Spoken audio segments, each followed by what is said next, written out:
بسم الله الحمد لله والصلاة والسلام على رسول الله وعلى آله وصحبه ومن والاه. أشهد أن لا إله إلا الله وحده لا شريك له وأشهد أن محمدا عبده ورسوله. Inshallah, we're continuing our journey with the Quran. This is something that was unfortunately neglected for too long. Many people abandoned Quran and did not replace by anything else. But many people left the Quran and kept themselves busy with alternatives, starting from the Sunnah and the Hadith without really very careful scrutiny. But even more than that, it's keep themselves busy with the books of fiqh and the books of Torah, rather than studying the Quran. So basically, you did what is, it's like a student who doesn't do the homework, but tries to do the extra classes. The homework is the Quran. That's the obligation. Studying the Quran is the obligation. If you have time to do anything else, good. If you don't, then you do the Quran. So this idea that came to us that some people, they study religion and by studying books and the Hadith, etc., but not the Quran, was ridiculous, very strange. Whatever time you have, you study the Quran. Whatever extra time you have, you can study something else, including the Hadith, by the way. Because the Hadith is more delicate to study because you have to be careful which one is authentic, which one is not, etc. But studying the Quran is the al-farida al-ghaiba. It's the neglected farida or neglected obligations. And you can tell it's a whole package. It's one package. When Muslims abandon their mission, they abandon almost everything with it, except the rituals, because they think that these rituals, if they don't perform them, they're going to end up in hellfire. So why taking the risk? Let's pray and let's fast and let's do that minimum so that we don't end up in hellfire. That's this great religion of Muhammad sallallahu alaihi wasallam was reduced to this. To a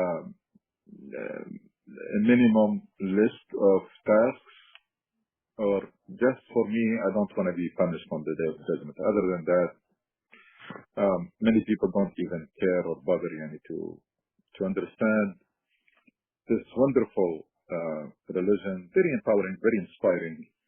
It gives the life a different taste, gives you a mission and a purpose in life, and gives you some type of happiness that you will never find it anywhere else. Even if you are the richest person on the world and the most powerful and whatever, there is some sort of happiness that you can find it only when you are aligned and striving to meet the expectations of Allah subhanahu wa ta'ala from you, and try to understand and fulfill the purpose of Allah and put it into effect, and understand and execute the plan of Allah subhanahu wa ta'ala, and understand and match the profile of the Muslim with whom Allah subhanahu wa ta'ala is pleased. Today we're going to touch a very delicate subject. I did not really have a chance to prepare as much as I wanted to prepare for it, but inshallah, with the discussion and the engagement, we'll have good discussion about this issue that is really delicate, abused, misunderstood, you name it. And this is the issue of qital, fighting in Islam. It's a total mess, and then it was confused with jihad, and both of them were abused, and the whole thing became a total mess. So these verses that we're going to tackle, they talk about qital in general, fighting, and talking about fighting in the sacred months, al-Ashhur al-Hurum, and fighting in a Masjid al-Haram. I mean, what are the rules about this? Now, keep in mind that in the background that Quran is basically building that individual and that community for the mission. So there is a profile that the Quran is always sketching for us to try to fill it and fit it. And there is a mission that Quran is always trying to explain to us and motivate and inspire and empowers us to fulfill it. You can see the coherence and the holistic approach in Islam, that the verses they talk about beliefs and rituals and character and the rules for fighting, all of this in the same package, to emphasize that Islam is a paradigm. Islam is not bits and pieces. It's not, there is no such thing as pick and choose in Islam or cherry picking. It's basically a package that keeps polishing your beliefs and your understanding, work on your spirituality, work on your character, on the rituals, on how you interact with this world. It's all in one package. And always this package is linked to the taqwa, because that's the engine, that's the motivation. So there is a mission with which everything is connected in Islam, and there is source or starting point and destination, which is taqwa. So everything is connected to taqwa because that's what motivates believers, and what tells them this is increases your taqwa, meaning that makes Allah subhanahu wa ta'ala more pleased with you. And sometimes it is mentioned explicitly that encourage you to do something because Allah loves, inna Allah yuhibbu al-muhsinin, inna Allah la yuhibbu al-mu'tadin, because Allah loves this and because Allah does not like this. So you see these always interjected there in the verses as part of the incentive and motivation, because the Islamic paradigm does not rely too much on law as much as on the self-restraint. Like Quran wants, or Islam wants the majority of people to be policing themselves, restraining themselves. They will not do something bad even if they find the legal way to do it, even if they can get away with it, even if nobody is watching, even if there is a loophole. If it is wrong, that they will not do it. That's the type of person that the Quran is building.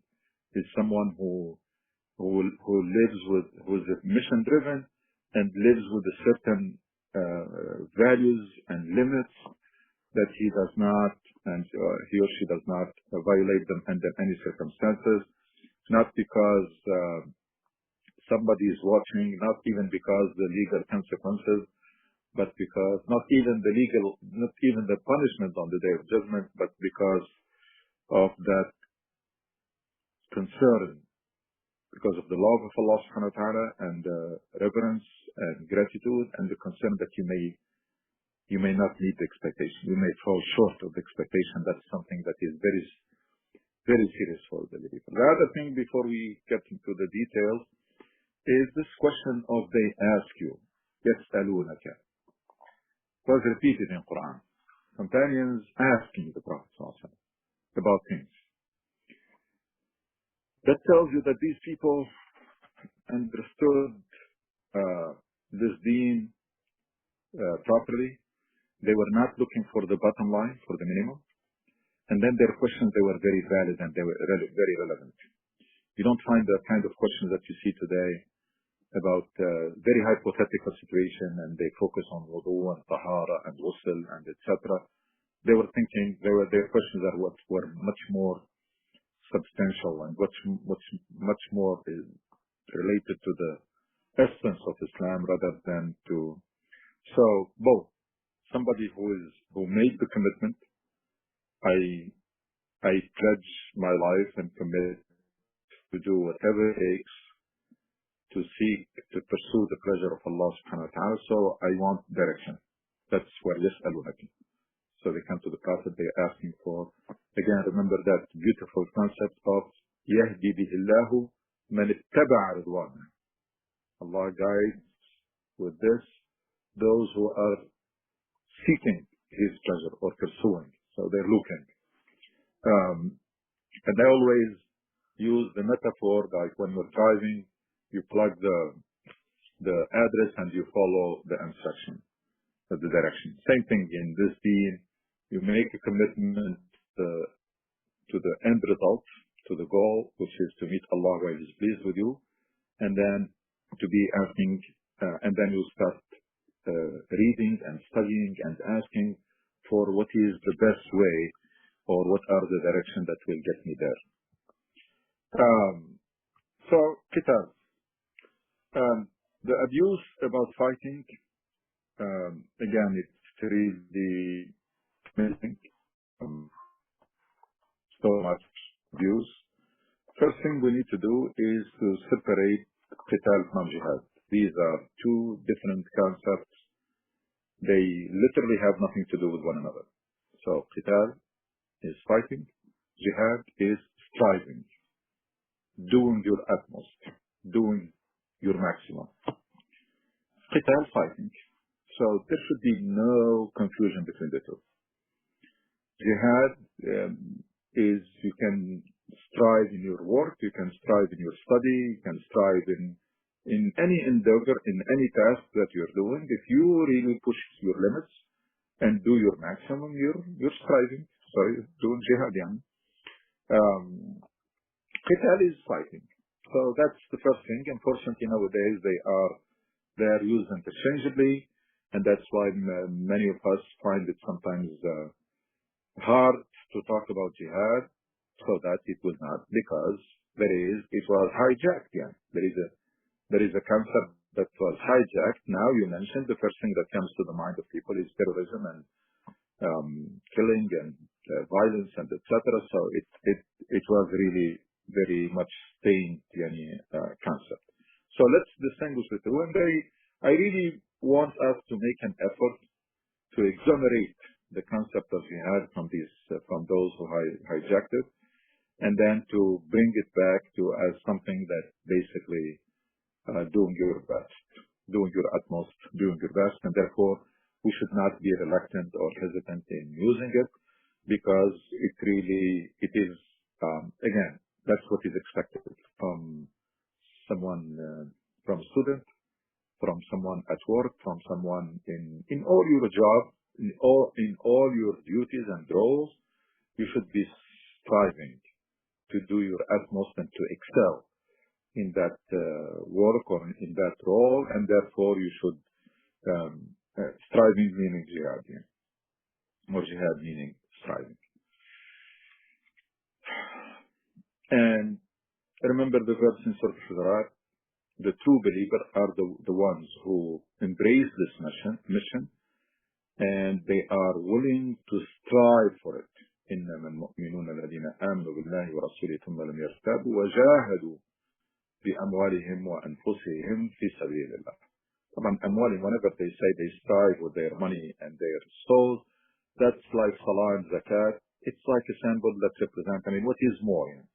If someone is willing to pay as much as to, push himself and squeeze himself to pay as much fi sabilillah, and then to put his life on the line, what else? There is no point in talking about time and volunteering and etc., because that's included here. So that's the nature of the Quran. They go to the maximum, and that will include anything less than that. So that's what is expected from believers. We take that mission, which we explained a lot of time, and probably we can come back to it in a specific special session. It's like basically it is about self-development, to be all you can be, and civic engagement to maximize your contribution to the greater good and your positive impact on people around you. And that's my understanding of the mission of Islam. It's tazkiyah and islah. It's basically you work on yourself to be all you can be. You try to have the maximum positive impact on people around you through that mentorship and education and discussion and everything. And then you try to make this world, you maximize your contribution to the greater good through the amr and ma'ruf and munkar. That's what that's in doing this, Allah subhanahu wa ta'ala wants you to strive. I mean, it's not like, whenever I have nothing better to do, so I can contribute some. No. Allah subhanahu wa ta'ala wants you to do your utmost. If you can contribute 3 hours a week for the cause of Allah subhanahu wa ta'ala, don't do 2.5. If you can contribute $1,000, don't do 900. So that's what Allah subhanahu wa ta'ala wants us to keep always pushing our limits and do our utmost in that mission. وَجَاهِدُوا بِأَمْوَالِهِمْ وَأَنفُسِهِمْ فِي سَبِيلِ اللَّهِ. And you can be very good positive Muslim without ever fighting or thinking about fighting, etc., because it's not a principle. It is not a principle. So that's the first thing we need to make sure, that this qital and jihad have nothing to do with each other. One of them is required, and which is to do your utmost in everything we do in life. And Allah يحب إذا عمل أحدكم عملا أن يتقنه. Allah كتب الإحسان في كل شيء. That Allah subhanahu wa ta'ala wants you to excel, wants you to perfect everything we do. That requires striving. And then there is a qital, or fighting. Right. That's first thing has to be clarified. Second thing is that fighting is not a principle, and therefore it comes under circumstantial and contextual things, not the foundational. So it's not like it's part of Islam, and if you don't fight, you're not a good. No, you're a very good Muslim without ever fighting or getting involved in any fighting game. So it's not. So all the verses about qital, fighting, are contextual. They're not foundational. They're not principles.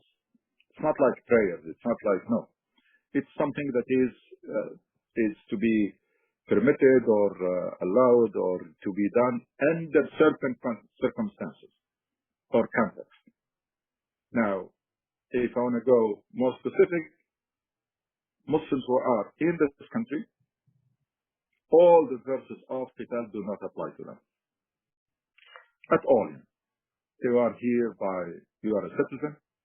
You're signing on a contract called Constitution and Citizenship. You enter this country with a visa, that's another contract. You get a permanent residence, that's another contract. You have citizenship. You have these contracts, and part of this, and Allah subhanahu wa ta'ala says, يَا الَّذِينَ آمَنُوا أَوْفُوا بِالْعُقُودِ. Honor your contracts and your covenants. So, and alhamdulillah, Allah subhanahu wa ta'ala blessed us to be in a part of the world where not only freedom of worship is guaranteed, but freedom of da'wah is guaranteed. What for? So that's it.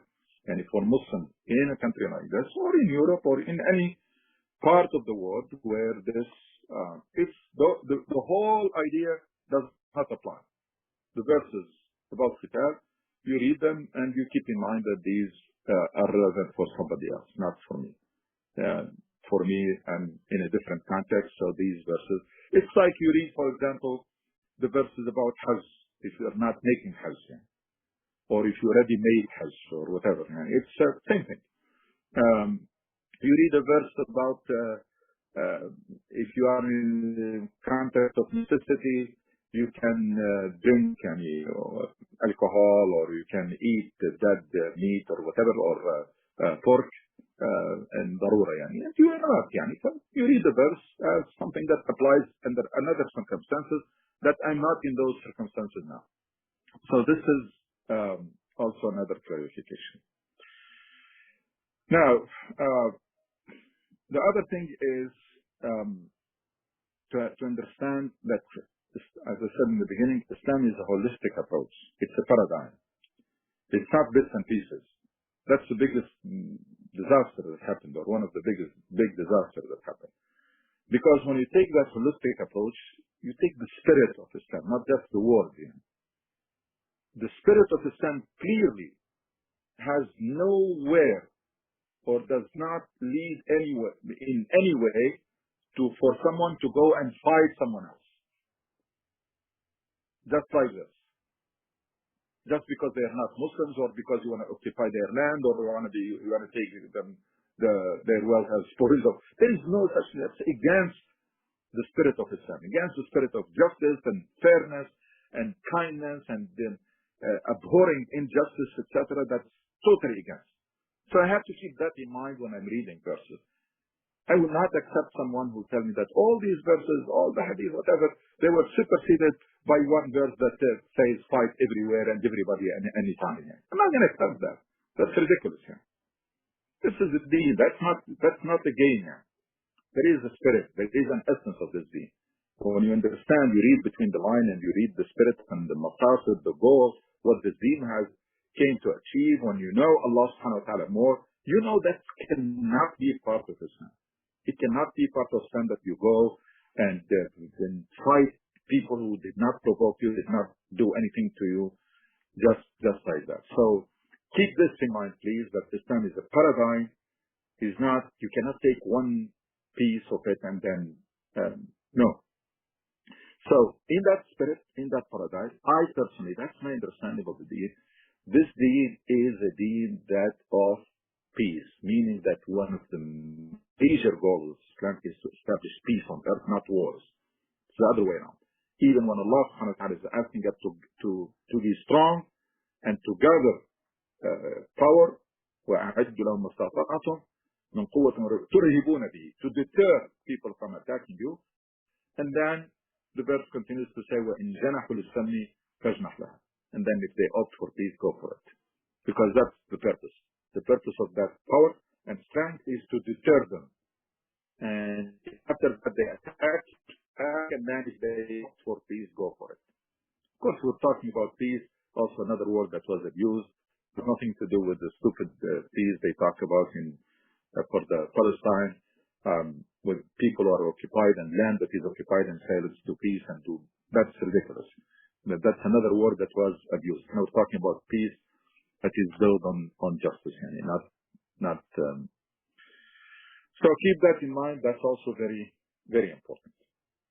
Now, taking all of this into context, and I find this verse is the fundamental verse about Kitab, the first one. وَقَاتِلُوا فِي سَبِيلِ اللَّهِ الَّذِينَ يُقَاتِلُونَكُمْ وَلَا تَعْتَدُوا إِنَّ اللَّهَ لَا يُحِبُّ الْمُعْتَدِينَ. It really summarizes all. So for me, somebody comes and say that's not important. There is a verse in Tawbah, verse in whatever it is. I find that this is probably the most important verse of Quran about Kitab. I interrupt you here, Dr. Suhail, please. Okay. Anytime. Okay. My question is, you say, like Palestine, you say just war. Who has the authority to declare this war? We're going to come to that. Just wait. Okay. We're going to talk about Kitab in general. We're going to talk about when and how and etc. So, but just briefly for you is the religions and the international law gives the right for someone who is occupied to fight. So this is United Nations to resist and fight. But we're going to come back to this when we get into more detail. So the verse says what? This is verse 190. Fight in Allah's cause. So that's the purpose. It's not ghanaim, it's not spoils of war, and we're not talking about Dawla Umayyah or Dawla Abbasiyya or Uthmaniyya or none of this. We have nothing to do with all of this. This is history. But it has some bright spots, has some very dark spots, and that has all of this. But that's history. That's not religion. That's not deen. So for Allah's cause, because many of those rulers at that time, they were anything but someone who's going to call to fight for Allah's cause. Yeah. Their even personal life was not really great here. And the amount of killing they did and the oppression and etc. It's horrible. Yeah. In their own society. Fighting Allah's cause against those who fight you. So purpose for Allah's cause, and you are striving for Allah's cause, and you find yourself having to do it, having to put your life on the line to defend yourself, to defend your country, to defend whatever. And then the rest of the verse will clarify that. Those who fight you, fight those who fight you. There is no such thing as attack people yet. Fight those who fight you. And then do not overstep the limits.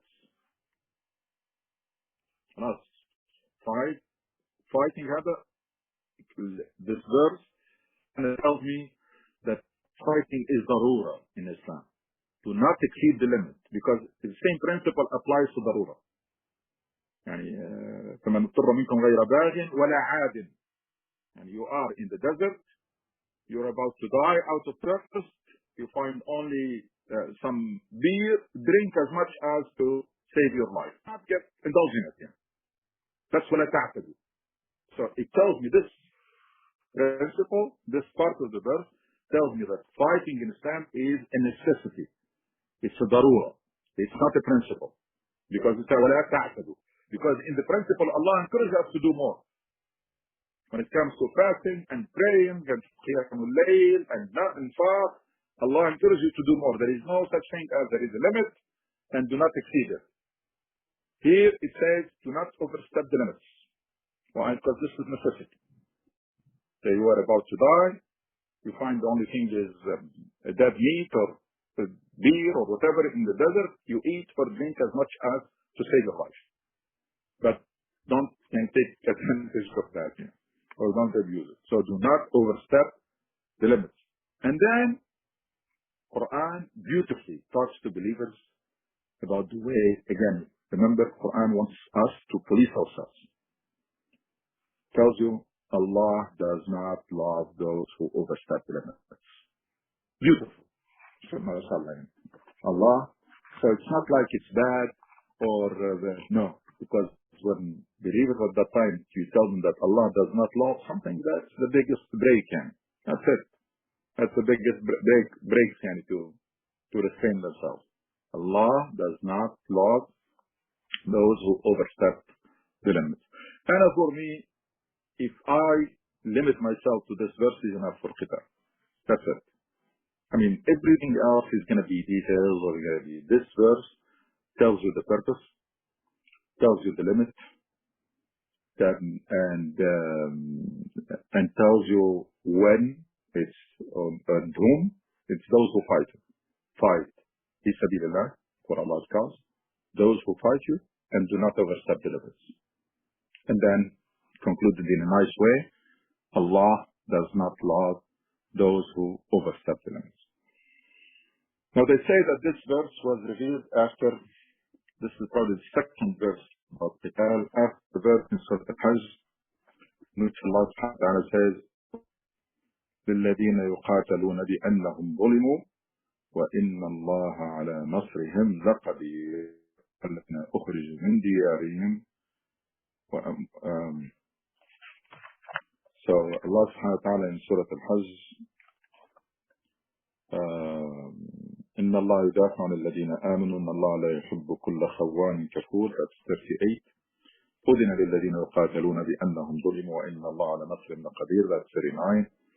الذين أخرجوا من ديارهم بغير حق إلا أن يقولوا ربنا الله ولولا دفع الله الناس بعضهم ببعض لهدمت صوامع وبيع وصلوات ومساجد يذكر فيها اسم الله كثيرا ولا ينصرن الله من ينصرون الله لقوي عزيز. الذين مكنا.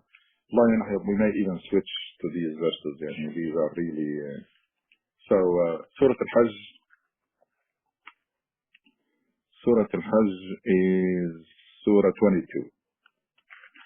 Surah 22 from 38 to 41. From 38 to 41. Now, I always encourage you to have the translation handy, but I want to make sure that you always have it so that you can follow, even though I'm always doing the translation also. So we said 38. 23.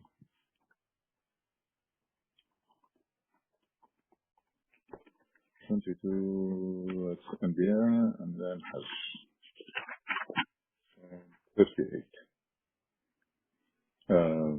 Allah will defend the believers. Allah does not love the unfaithful or the ungrateful.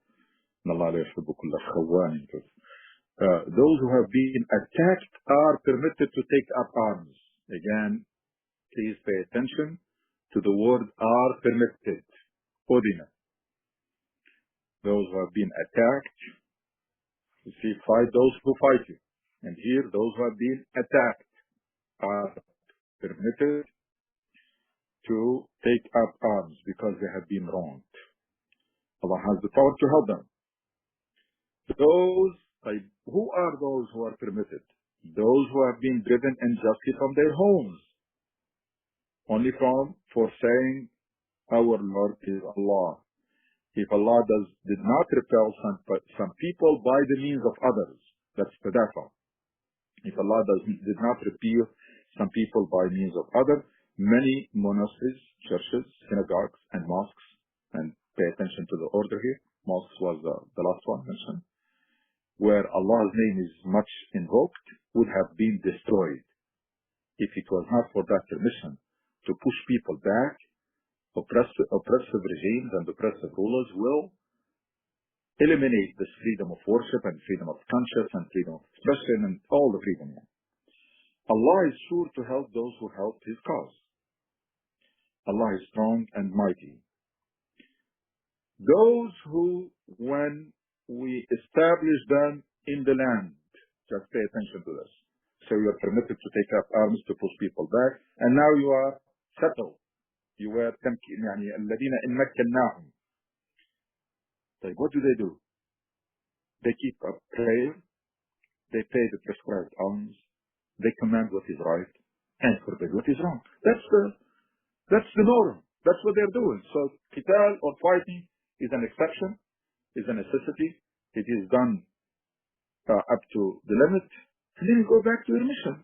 Because your mission is not to fight, but to keep fighting. And your mission is, if you are settled on earth, then you enjoy أمر كما أقاموا الصلاة وآتوا الزكاة وأمروا بالمعروف ونهوا عن المنكر. طيب, let's talk a little bit about history in Quran, how this was revealed. Remember that Muslims in Mecca were prevented from retaliating. So that even fighting back was not permitted. So كفوا أيديكم وأقيموا الصلاة وآتوا الزكاة. Muslims in Mecca, they were instructed not to retaliate, even in the face of all that persecution and torture and everything. And you can tell, of course it's not mentioned explicitly in Quran or even in the Hadith, but we can try to conclude or to deduce what is the wisdom behind that. I believe there are many wisdoms, and that's, many scholars talk about this, is one, and that's probably the bigger one, is that these Arabs, they used to fight at that before Hamiyya, out of anger and out of revenge and just fighting. So Quran wanted to eliminate that. Remember, وَقَاتِلُوا فِي سَبِيلِ اللَّهِ الَّذِينَ وَقَاتِلُوا. So Quran wanted to establish this فِي سَبِيلِ اللَّهِ. That if you're going to fight, you're not going to fight because you don't accept humiliation or you are angry or because that's the way Arabs used to do. No. Or because of your tribe or pride or no. Fighting has only one purpose, is فِي سَبِيلِ اللَّهِ. So all the other factors that used to make people fight had to be eliminated. So Arab at that time is not easy for them. And by the way, there are some people in Mecca who were tortured and they could retaliate. Not all of them are Bilal and Abdullah bin Mas'ud, and no. Some people in Mecca were harassed and were harmed, and they have the power or they have the ability to retaliate or to push back. But they were told not to do that. So that it was for everybody, not only those who are weak. Everybody should not retaliate. I can see that's the major wisdom. It's like the switching qibla. That's the main wisdom. is that when you go back to worship Kaaba, it's the Kaaba, the house of Allah. It's not the house of the ancestors that you were proud of before. No. Because you were told to pray somewhere else for a while to Jerusalem and then come back. Jerusalem and Kaaba both are sacred houses of Allah. So it is you're praying towards the sacred house of Allah, not the house that is source of pride of your tribe. No, that's why we tell you, because these are both sacred. Pray to Jerusalem, and then if you go back to pray to Kaaba, it is not because you are from Quraysh and that's the house of Quraysh. No. So I can see the same thing here. Fighting had to be eliminated, forbidden, and then when it was permitted fi sabilillah. So that the first reason will die. That motivation or incentive to fight for all other factors or all other reasons will be suppressed completely. And then if it is permitted, it's like switching qibla. Permitted, then it is permitted fi sabilillah. Of course, you can also tell that's great. Another wisdom also or leadership is Muslims and that's unfortunately was abused. Many people abuse this last piece, even though I would like to focus more on the first piece more than anything else. Actually, the third was abused. Now, the second is they say that Arabs at that time they don't like, and the human in general. I mean, they always sympathize with those who are oppressed, with the weak. So when they see the companions of Prophet ﷺ being unjustly oppressed and harassed, and many people will show sympathy. But if you fight back, then it's just two people are fighting them. So that's probably another reason is that this newly emerging da'wah and community will get a lot of sympathy when they remain steadfast and they don't retaliate. And why? I mean, why some other than weak person or woman or whatever? Why they've been tortured and oppressed and humiliated? And especially, this is something that was.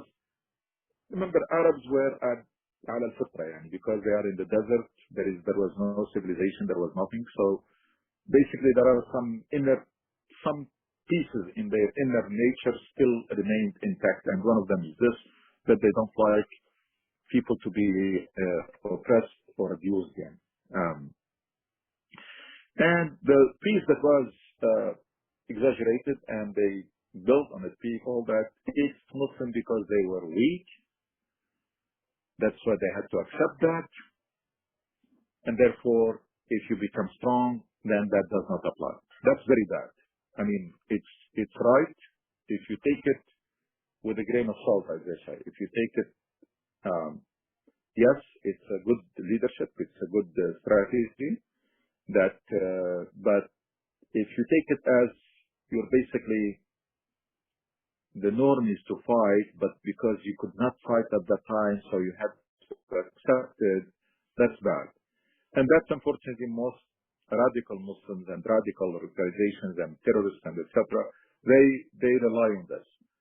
That any time the Muslim did not fight is because they were weak, and then if you are weak, then you have to wait until you become strong, and that's very bad.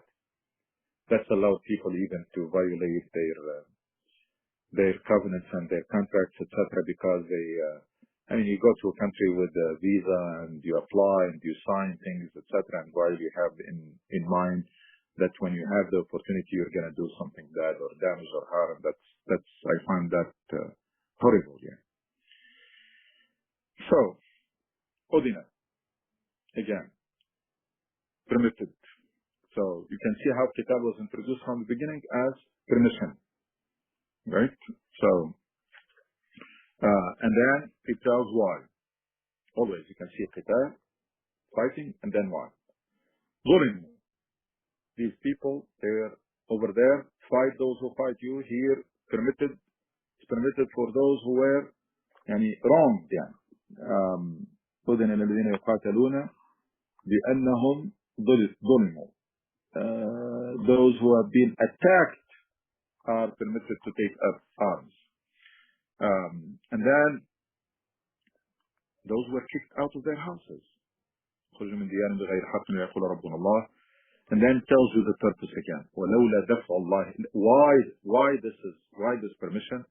Because if this is not permitted, if this permission is not there, Quran tells us what? ولولا دفع الله الناس بعضهم بعض. If Allah did not allow people, give them this permission to push back, what's going to happen? لهدمت صوامع وبيع وصلوات ومساجد يذكر فيها اسم الله كثيرا. يعني if it is not for this permission, tyranny will prevail on earth. No freedom of faith, conscience, no freedom of expression, no freedom of worship, nothing. All these worship places will be destroyed, and you can see the beautiful touch where the masajid was mentioned the last. Is that Muslims are supposed to defend the freedom of others to worship, and they were given this permission to take up arms against those who attack them, to defend not only their own masajid, like the way we think today. Unfortunately, here, especially here in the United States, there are many Muslim leaders and imams and scholars. They are reinforcing among members of our community this idea of this minority mindset or victimized minority mindset, which is that to think only for yourself. What can I get from the government? What I can get from the country here? What I can get for Muslims, but not to think in mainstream way or in general way. Quran tells us here that if Muslims were not permitted to do this, that's what's going to happen. In other words, Muslims are permitted to do this to defend not only their own freedom of worship and their own worship places, but also the other worship places. And it started with them even before. And then I told you that the next verse, that once it's over, we settle, or wherever we settle, it's not even once it's over. The norm is not to fight. It didn't say they start attacking people. Settle them, they promote that which is good and that which is evil. That's their mission. It's not their mission to fight. So really, in terms of qital, you don't need more than the verses of Surah Al-Hajj and the verses of and this first verse in Surah Al-Baqarah, that Allah subhanahu wa ta'ala is waqatilu. So it's not even permission, you're told, you're recommended or instructed to do this, but those who fight you. Those who fight you and do not overstep your boundary, or the boundary, because Allah does not like those who overstep the boundary.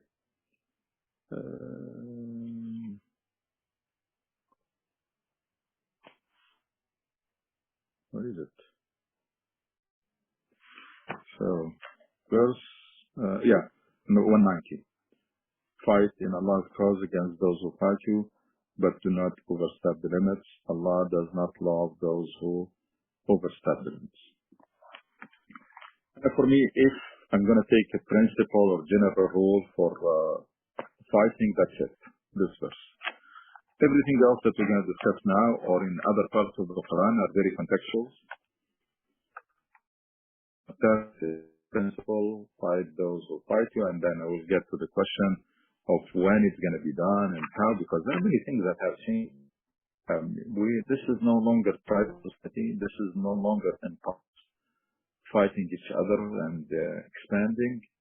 We are at the era of nation state, and everybody has borders, and there are some agreements, and so the whole idea has to be revisited because it is contextual and the context has changed.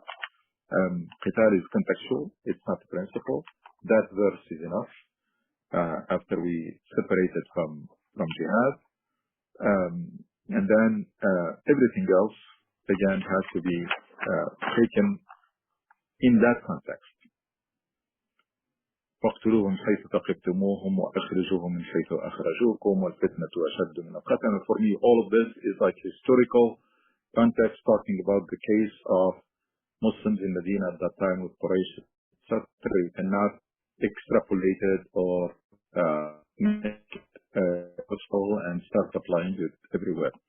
ولا تقاتلون عند المسجد الحرام very contextual عند المسجد الحرام حتى يقاتلوكم فيه فإن قاتلوكم فاقتلوهم كذلك جزاء الكافرين فإن انتهوا فإن الله غفور رحيم وقاتلوهم حتى لا تكون فتنة that's again the purpose ويكون الدين لله فإن انتهوا فلا عدوان إلا على الظالمين. Once more, don't overstep the limits, don't attack those who did not attack you. فلا عدوان إلا على الظالمين. الشهر الحرام والشهر الحرام والحرمات قصاص فمن اعتدى عليكم فاعتدوا عليه مثل ما اعتدى عليكم واتقوا الله واعلموا أن الله مع المتقين. We are in verse 190 and going all the way to 194. And that will be the end of the verses of Qital. So Baqarah 190 to 194. وَقَاتِلُوا فِي سَبِيلِ اللَّهِ الَّذِينَ. So make sure that this verse, that you memorize it, you learn it, you revive it, because you don't hear it a lot of time. You hear other verses, but you don't hear this verse 190. وَقَاتِلُوا فِي سَبِيلِ اللَّهِ الَّذِينَ يُقَاتِلُونَكُمْ ولا تعتدوا إن الله لا يحب المعتدين. Kill them wherever you encounter them. This applies to at that time Mecca, Medina, and Quraysh. Kill them wherever you encounter them and drive them out from where they drove you out. Still apply to that context. And it can be even more clear. So when it says for persecution is more serious than killing, do not fight them at the same, very contextual. Lest they fight you there. If they do fight you, kill them. This is what such disbelievers deserve. But if they stop, then God, Allah is most forgiving and merciful. Fight them until there is no more persecution. And your worship is devoted to Allah. الدين لله. And we know what is the rule of Allah. For people to be free. That's what Allah wants to prepare.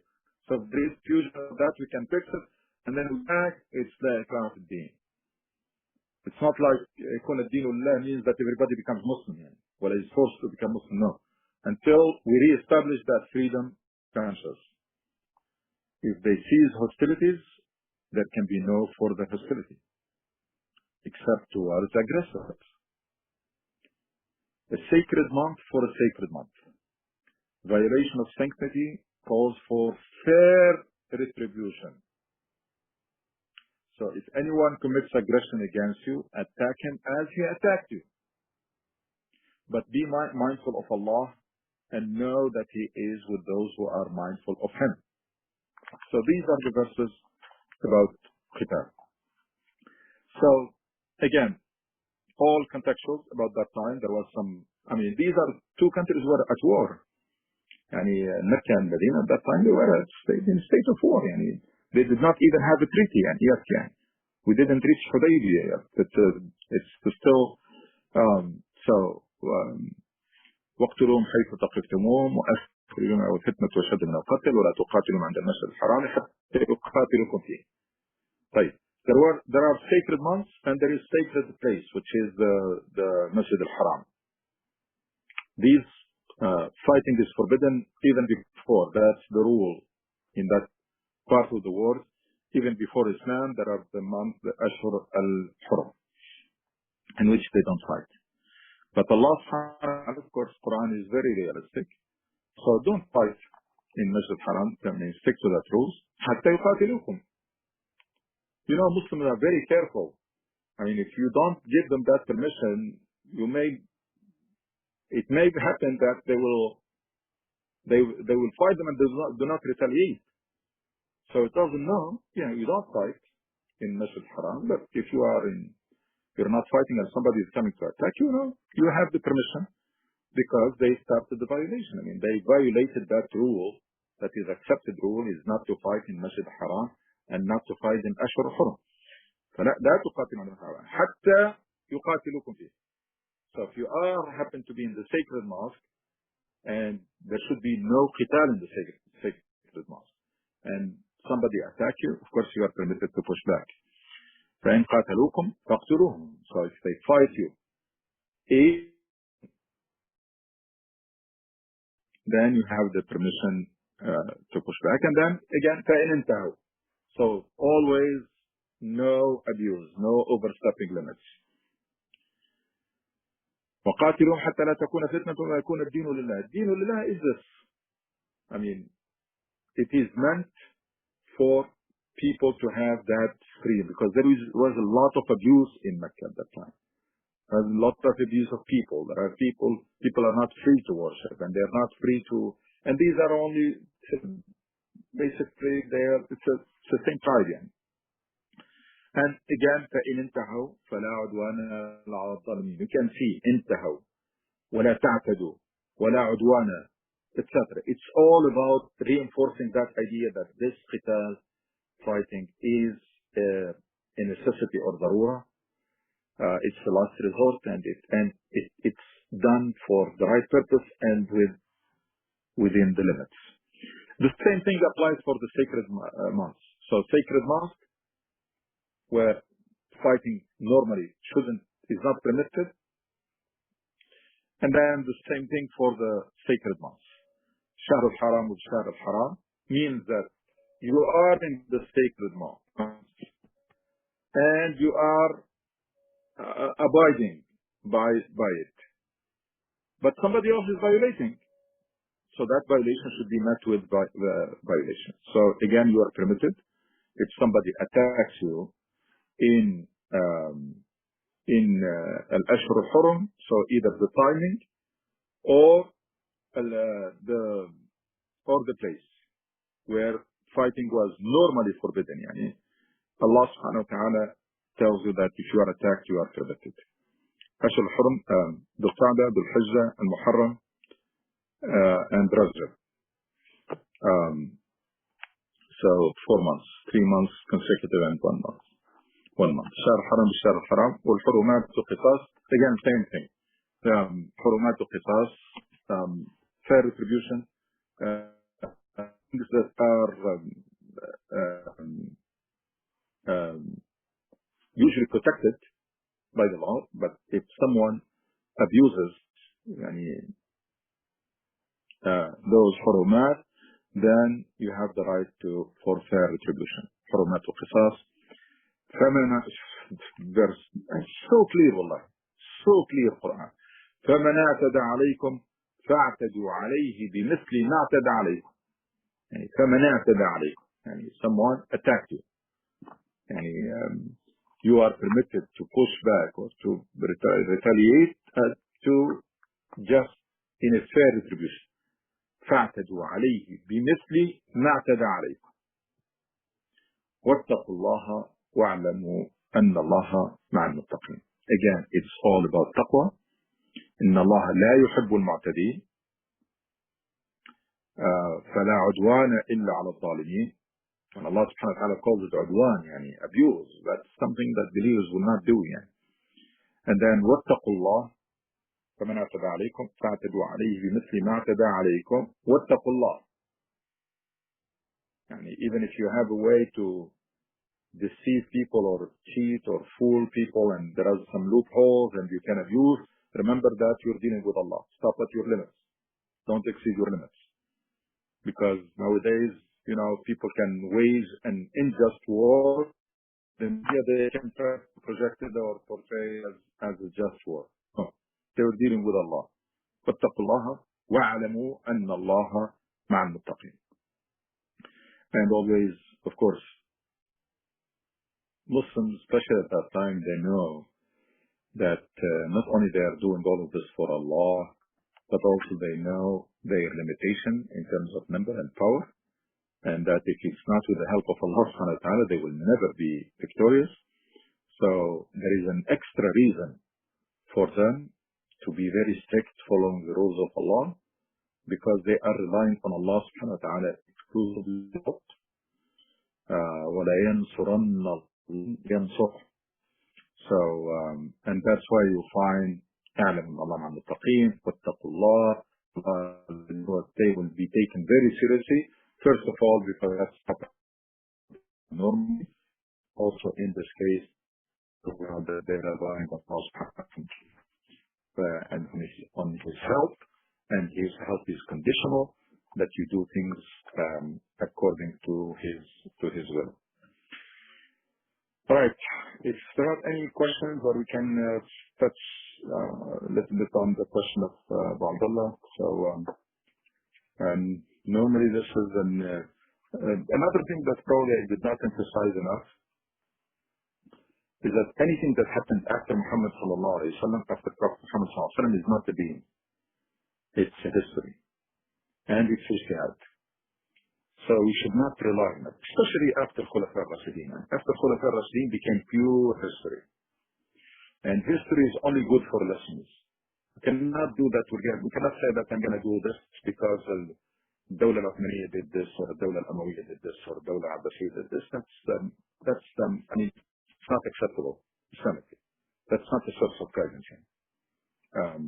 That can be studied as history, and you can do some assessment, what went right, what went wrong, which war was just, which war was etc. Has nothing to do with religion. And these are empires at that time, ruled by one person, besides the other empires, and whose power is inherited by his son, and families were fighting for power. And every time one or one branch dominates, it does horrible things to the other. I invite you to read what the Dawla Umayyad did and what Dawla Abbasiyya did. It's the Dawla Abbasiyya. Just to an idea, the power of Dawla Abbasiyya is being Safaha. And he killed thousands of Umayyads in the same day. Before that, the wars that took Dawla Umayyad and Abdullah ibn Zubayr and Mus'ab and Mukhtar and in Iraq, and then this, it was very, very bloody and very terrible. These are not things that we can rely on and use them as source of guidance. These were civil wars or entire wars. Some of them, they may be justified. Some of them, they may not. All empires at that time were expanding, and some of these wars took place between Muslim empires, fighting each other. Each one wants to expand at the expense of the other. So I'm not saying that history is, no, there are very bright spots in Muslim history. There are very ugly spots. Overall, تلك أمة قد خلت, we study it for lessons, not for guidance, not for as a religion. طبعا Khulafa al-Rashidin are the closest to Prophet Muhammad sallallahu alaihi wasallam. The Islamic principles were applied. These people, they were selected, they were leading by consent, they performed shura, and they were really very pious people and leaders, and they were not like emperors and indulging in this life. We know how Umar ibn Khattab lived, and Abu Bakr as-Siddiq and Ali ibn Talib, they lived a very simple life, and people who really took that burden of responsibility and leadership, but yet their decisions cannot be used as a religion, and say because it was, no, it's still contextual. Maybe there might be all their decisions were right at that time, but they are still contextual. Not you cannot take it and copy it. It's like what we say about the work of Bukhari and Muslim. Great work of scrutiny. These people, they scrutinized hundreds of thousands of hadith, and they ended up with very filtered hadith, but still it's a human effort. It's not 100%. We still have to be careful, especially if the meaning of the hadith is not very consistent with the established verse in Quran. We have to be careful, and we should not make that mistake of scholars at certain point in time in our history is that they are ready to twist everything just not to say that Bukhari made a mistake or Muslim made a mistake in a hadith. You appreciate the work that they have done, but as long as it is a human effort, it cannot be 100%. It can be 99, can be 95, can be 98, can be 92%, but it cannot be 100%, or should never be compared to the Quran.